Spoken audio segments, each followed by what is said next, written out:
BJP నాయకులు గుండాల గోపీనాథ్ రెడ్డి ఆధ్వర్యంలో ప్రధానమంత్రి నరేంద్ర మోదీ మన్ కీ బాత్ కార్యక్రమాన్ని తిరుపతిలో ఆసక్తిగా వీక్షించారు. ప్రధానమంత్రి నరేంద్ర మోదీ మనసులోని భావాలను తెలియజేస్తూ కోట్ల మంది ప్రజలతో ప్రత్యక్షంగా మాట్లాడే మన్ కీ బాత్ కార్యక్రమానికి దేశవ్యాప్తంగా మంచి ఆదరణ లభించింది.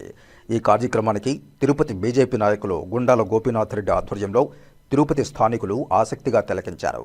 ప్రతి నెల చివరి ఆదివారం జరిగే ప్రధానమంత్రి నరేంద్ర మోదీ మన్ కీ బాత్ కార్యక్రమాన్ని తాము తప్పకుండా వీక్షిస్తామని, ప్రధానమంత్రి కొత్త విషయాలను తెలియజేస్తున్నారని గుండాల గోపీనాథ్ రెడ్డి తెలిపారు.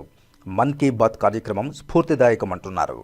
ఈ కార్యక్రమంలో బీజేపీ నాయకులు గుండాల గోపీనాథ్ రెడ్డితో పాటు స్థానికులు మరియు బీజేపీ నాయకులు విగ్రహాల కళ్యాణి, కట్టమంచి చంద్రబాబు యాదవ్, విజయభాస్కర్ రెడ్డి, తొండమనాటి సుబ్రహ్మణ్యం రెడ్డి, చెంగల్రాయ్ ఆచారి, లోకనాథం, యువరాజ్, వెంకటరత్నం, చెంగల్రాయులు తదితరులు పాల్గొన్నారు.